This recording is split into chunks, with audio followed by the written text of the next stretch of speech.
और बड़ी खबर जहां बीजेपी की 5वीं लिस्ट जारी, पश्चिम चंपारण से संजय जायसवाल, वहीं पूर्वी चंपारण से राधा मोहन सिंह, मधुबनी से अशोक कुमार यादव, दरभंगा से गोपाल जी ठाकुर, महाराजगंज से जनार्दन सिग्रीवाल, मुजफ्फरपुर से राजभूषण निषाद, हिमाचल की मंडी से अभिनेत्री कंगना रनावत। बीजेपी के 5वीं लिस्ट जारी होगी। आपको बता दें कि मधुबनी से अशोक, दरभंगा से गोपाल जी ठाकुर, हिमाचल की मंडी से अभिनेत्री कंगना रनावत, महाराजगंज से जनार्दन सिग्रीवाल, वहीं मुजफ्फरपुर से राजभूषण निषाद उम्मीदवारों की लिस्ट जारी की गई है बीजेपी की तरफ से, जहां अररिया से प्रदीप कुमार सिंह का नाम है, बेगूसराय से गिरिराज सिंह, पाटलिपुत्र से रामकृपाल यादव,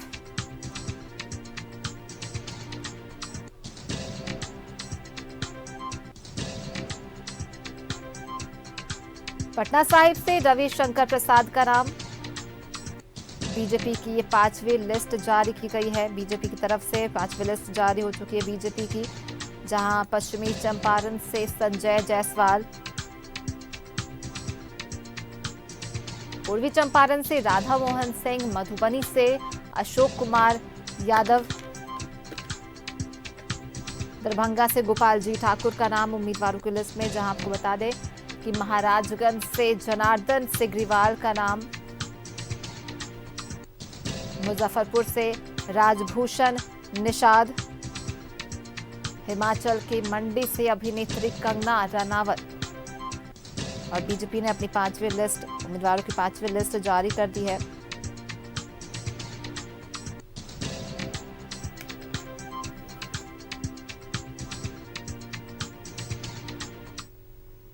और झारखंड में भी धनबाद और चतरा के नामों, झारखंड में भी नामों की घोषणा हो गई, जहां दुमका से सीता सोरेन को टिकट मिला है। आपको बता दें कि बीजेपी ने अपनी 5वीं लिस्ट जारी की है।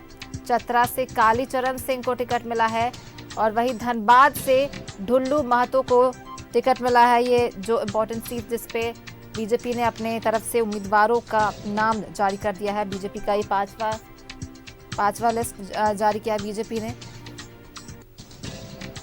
जो धनबाद से ढुल्लू महतो का नाम है और वहीं दुमका से सीता सोरेन को टिकट मिला है।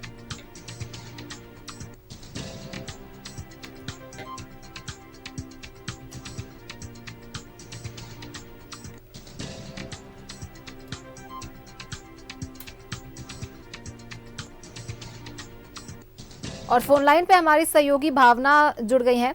भावना, देखिए बीजेपी ने अपनी 5वीं लिस्ट जारी कर दी और 3 सीटों पे उम्मीदवारों का ऐलान कर दिया है। यहाँ पे देखने वाली बात यह है कि पहले सुनील सोरेन का नाम उन्होंने जो है डिक्लेयर किया था और अब वापस ले लिया है।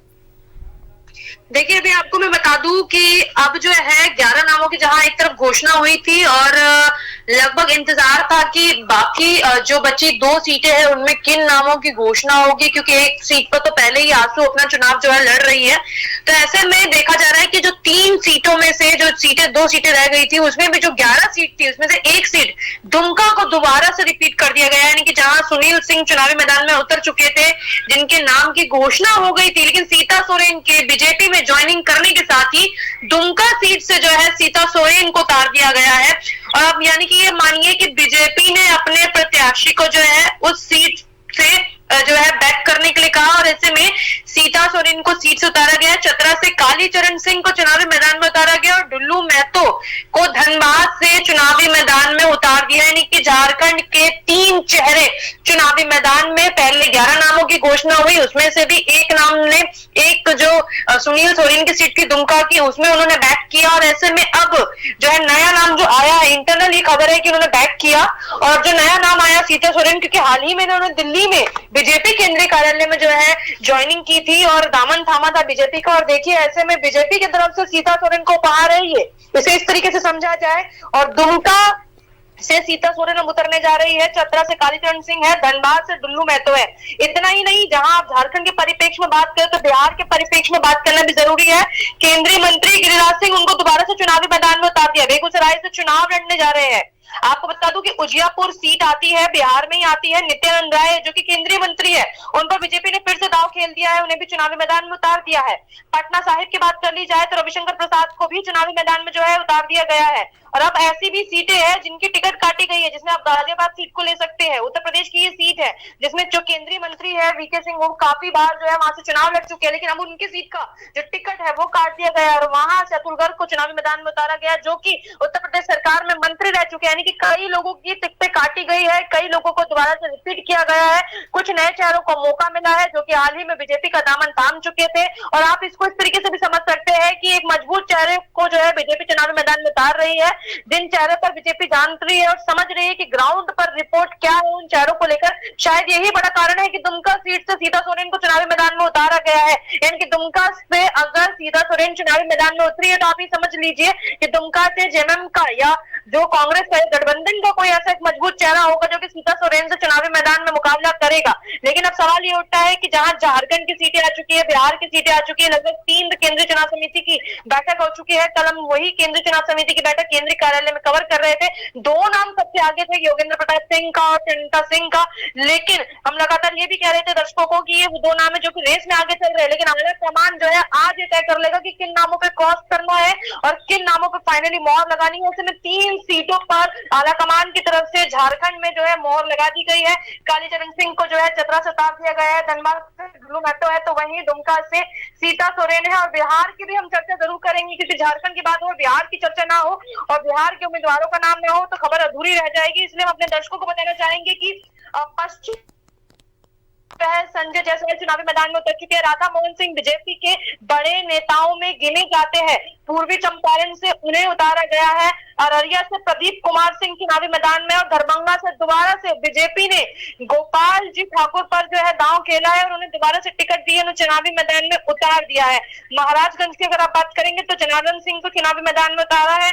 तो वहीं राजीव प्रताप रूडी जो कि बड़े नेता कहे जाते हैं भाजपा के, उनको सारना से जो है चुनावी मैदान में उतार दिया है। केंद्रीय मंत्री जो है गिरिराज सिंह, उनको फिर से चुनावी मैदान में उतारा है। उजियारपुर से अगर आप बात करेंगे तो नित्यानंद राय को दोबारा से मौका मिला है। और ऐसे में पटना साहिब से रविशंकर प्रसाद जो कि पूर्व जो है मंत्री भी है, लेकिन बीजेपी ने उन पर एक बार फिर से दांव खेला है। आरके सिंह को आरा से टिकट दे दिया गया है, मिथिलेश तिवारी को बक्सर से टिकट दिया गया है, सासाराम से शिवेम राम को टिकट दिया गया। यानी कि बिहार और झारखंड के वो नेम है जिन पर बीजेपी अब अपना दांव खेलने जा रही है, क्योंकि इस बार 400 पार का नारा है। तो बीजेपी बड़े फूक फूक के कदम रख रही है कि आखिर किसको टिकट दिया जाए जिसकी ग्राउंड पर पैठ मजबूत हो। शायद यही कारण है कि दुमका से बीजेपी ने प्रत्याशी घोषित करने के बाद जो है फिर अपना जो प्रत्याशी है वो बदल दिया और महिला प्रत्याशियों को वो मौका दिया। हम लगातार दर्शकों को बता रहे हैं कि युवा चेहरे और जो महिलाएं हैं उन्हें मौका मिल सकता है। जो राज्यसभा के उम्मीदवार है उनको लोकसभा के चुनावी मैदान में उतरने का मौका मिल सकता है। जो पुराने चेहरे हैं उनको रिपीटेशन जो है की जा सकती है, उन्हें मौका मिल सकता है। तो गिरिराज सिंह, नित्यानंद राय और साथ ही साथ रविशंकर प्रसाद, ये वो मजबूत और बीजेपी के बड़े चेहरे हैं जो कि बिहार को रिप्रेजेंट करते हैं, उन्हें मौका दिया गया है। लेकिन वहीं अगर आप झारखंड की बात करेंगे तो झारखंड में 3 नए चेहरों पर दांव खेला गया है। कालीचरण सिंह को जो है चतरा से उतार दिया गया है, ढुल्लू महतो को धनबाद से उतार दिया गया है। और दरअसल हम अपने दर्शकों को बता दें कि ढुल्लू महतो काफी ज्यादा जो है तेज तर्रार नेता माने जाते हैं और ऐसे में उन पर दोबारा से जो है आप ये कहिए कि एक तरीके से भरोसा जताया गया है, क्योंकि पहले ही वो जो है लगातार उस एरिया में, उस क्षेत्र में अपनी मजबूत पैठ जो है दिखाते हुए नजर आए हैं। प्रशासन के साथ उनकी अक्सर जो है नोकझोंक की खबरें आती रही है और ऐसे में अब बीजेपी ने उन पर दांव खेला है और जिनको सांसद की टिकट दी है और धनबाद से जो है चुनाव लड़ने का मौका दिया है। वहीं अगर आप एक बार बात कर लेंगे बाकी राज्यों की, तो ये बड़ी खबर ये है कि कंगना रनौत को भी मंडी से, जी हाँ, कंगना राम जो कि एक्टर है, उनको हिमाचल प्रदेश के मंडी से चुनावी मैदान में उतार दिया गया है। ये दर्शकों के लिए बड़ी खबर है कि लगातार हम देख रहे हैं कि कंगना रनौत जो है वो पॉलिटिकल तौर से भी काफी एक्टिव नजर आ रही है। और यहाँ पर हिमाचल प्रदेश का मंडी लोकसभा क्षेत्र है जहां पर जो है कंगना रनौत को जो है चुनावी मैदान में उतार दिया गया है। यानी कि नए चेहरों पर, खासकर महिला चेहरों पर जो बीजेपी है वो दांव खेल रही है। और आपको ये भी जानना जरूरी है दर्शकों को कि आखिर अगर साउथ की बात कर ली जाए, महाराष्ट्र की बात कर ली जाए, मिजोरम की बात कर ली जाए। बहुत बहुत धन्यवाद भावना आपका तमाम जानकारियों के लिए। तो देखिए हम आपको बता दें कि 5वीं लिस्ट बीजेपी ने जारी की है अपने उम्मीदवारों की। और हमारे साथ अजय जुड़ जाएंगे। अब हम अजय की तरफ रुख करेंगे जो ज्यादा जानकारी के साथ बन गए हैं। अजय, देखिए 2 सीटों पर चतरा और धनबाद, या 2 सीटों पर सस्पेंस जारी था। तो अब 5वीं लिस्ट जारी होते के साथ इन 2 सीटों पर जो है वो सस्पेंस खत्म हो गया है। और लेकिन जो इस बार देखा गया सीटिंग जो एमपी से उनका टिकट कट चुका है। और वहीं एक और चीज देखने को मिल रहा है कि जो दुमका सीट है उस पर उम्मीदवार का नाम ऐलान हो चुका था, लेकिन अब लास्ट में फेरबदल किया गया। क्या स्ट्रैटेजी है? देखिए, इस पूरे मुद्दे पर भारतीय जनता पार्टी ने कई नए चेहरों के साथ साथ, और जैसा कि सीता सोरेन भारतीय जनता पार्टी में जैसे ही शामिल हुई उसके बाद से ये कयास लगाए जा रहे थे कि जो वहाँ के कैंडिडेट हैं उनको रिप्लेस किया जा सकता है, और आखिरकार वही हुआ। दुमका से सीता सोरेन भारतीय जनता पार्टी की उम्मीदवार होगी। अब से थोड़ी देर पहले जारी सूची में इन नामों का नाम को तय कर दिया गया है। और एक जो कालीचरण सिंह हैं चतरा से, ये प्रदेश भाजपा के उपाध्यक्ष हुआ करते थे, काफ़ी तेज नेता माने जाते हैं। और साथ ही इनका पूरा का पूरा जो कार्यक्षेत्र है वो सिमरिया के साथ साथ पूरा जो इलाका है उसमें काफ़ी इनकी अच्छी पकड़ है। तो इस मामले में जिस प्रकार से जो मौजूदा सांसद हैं भारतीय जनता पार्टी के सुनील सिंह, उन पर कई प्रकार के सवाल उठ रहे थे।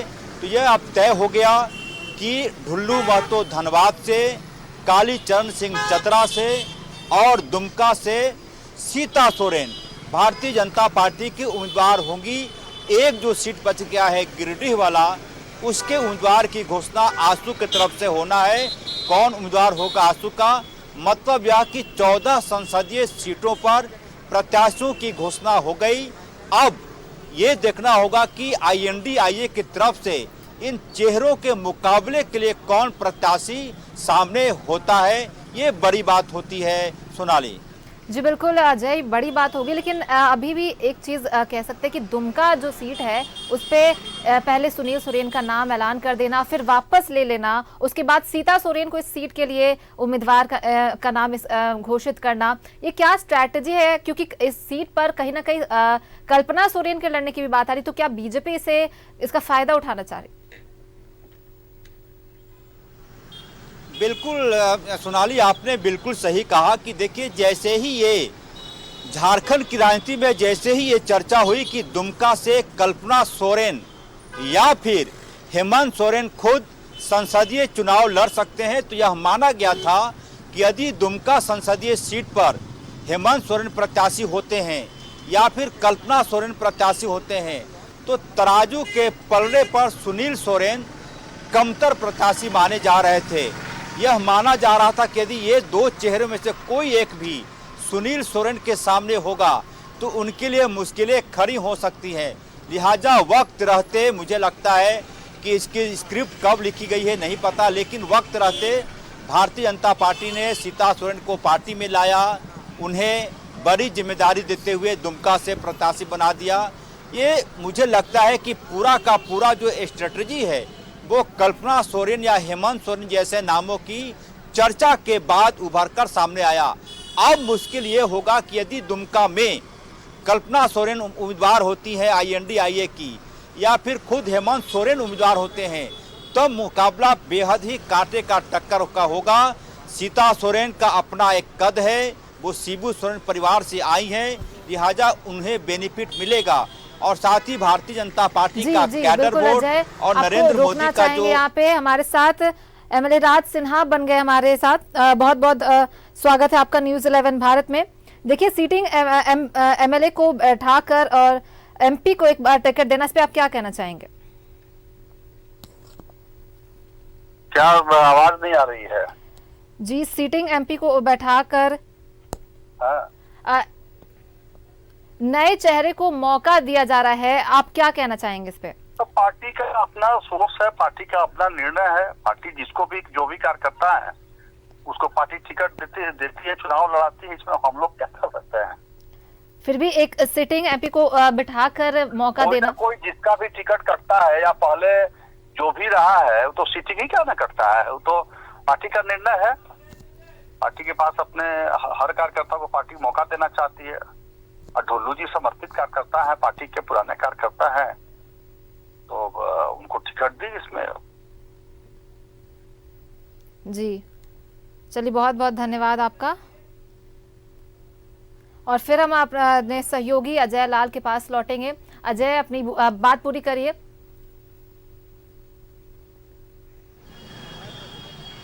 हाँ, मैं बता रहा था आपको सोनाली कि भारतीय जनता पार्टी ने एक ऐसा स्ट्रेटजी तय किया है जो यह तय करता है कि यदि उनका नारा है कि झारखंड में 14 की 14 संसदीय सीटों पर चुनाव जीतना है, तो जाहिर सी बात है रणनीति मजबूत बनानी होगी। और रणनीति मजबूत बनाने के पीछे का उद्देश्य यह होगा कि यदि ऐसा कोई प्रत्याशी है जिसका परसेप्शन जनता में बेहतर है, उसके मुकाबले उसी प्रकार का प्रत्याशी यदि चुनाव मैदान में होगा तो ये बातें साफ होंगी। कालीचरण एक दमदार नेता माने जाते हैं चतरा के लिए। प्रदेश भारतीय जनता पार्टी में रहते हुए उन्होंने बेहतर काम किया है, संगठन पे उनकी पकड़ है, संगठन के नेताओं के बीच बेहतर तालमेल है, इसका फायदा उन्हें मिलेगा। अब ये सवाल उठता है कि कालीचरण सिंह के सामने विपक्ष का उम्मीदवार कौन होगा, INDA का उम्मीदवार कौन होगा। अब तक सीटों की घोषणा नहीं हुई है। यदि INDA की तरफ से सत्यानंद भोक्ता चुनाव लड़ते हैं तो फिर वहां मुकाबला कड़ा आपको देखने को मिलेगा, क्योंकि सत्यानंद भोक्ता वहां के विधायक हैं चतरा से और मौजूदा सरकार में मंत्री हैं। क्षेत्र में अधिकतर उनका वक्त गुजरता है, मुकाबला कड़ा होगा। धनबाद की बात करें, धनबाद में वही कहानी फिर से है कि उम्मीदवार भारतीय जनता पार्टी ने दे दिया। INDA की तरफ से कौन उम्मीदवार होगा, कई नामों की चर्चा हो रही थी। समस्या यह होती है कि उम्मीदवार यदि पहले से रहता है तो थोड़ा उन्हें काम करने का वक्त ज़्यादा मिलता है। चतरा का बात करें या फिर अन्य जगहों की बात करें, प्रत्याशियों के बाद मुझे लगता है कि 1.5 से 2 महीने का भी वक्त नहीं रहा होगा जब वो तैयारी करेंगे। तो स्ट्रैटेजी बिल्कुल बीजेपी ने बनाई है।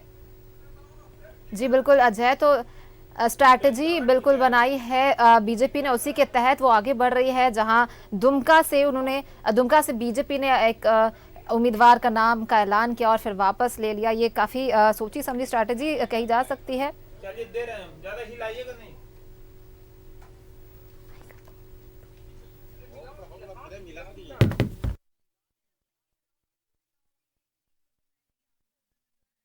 चतरा से हमारे सहयोगी संजय जुड़ चुके हैं। संजय, देखिए नए चेहरे को मौका दिया जा रहा है, सिटिंग MP को बिठाकर नए चेहरे को मौका दिया जा रहा है, क्या कहेंगे?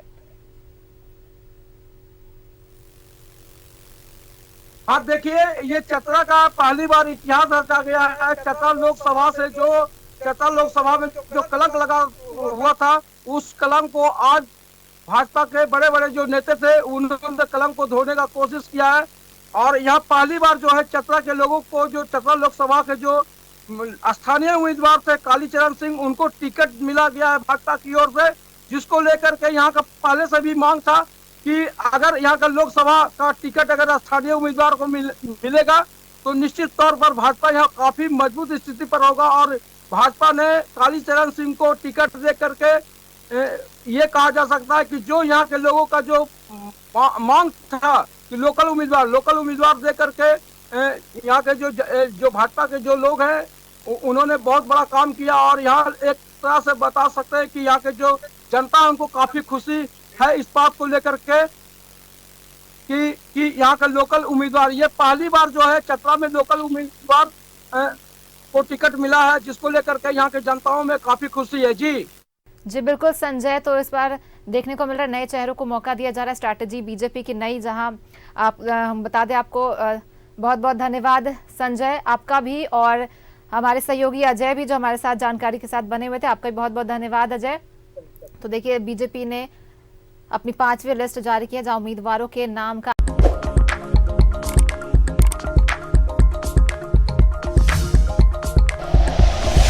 Like and share videos, subscribe करें हमारा चैनल और प्रेस करें बेल आइकॉन। News 11 भारत, सच है तो दिखेगा।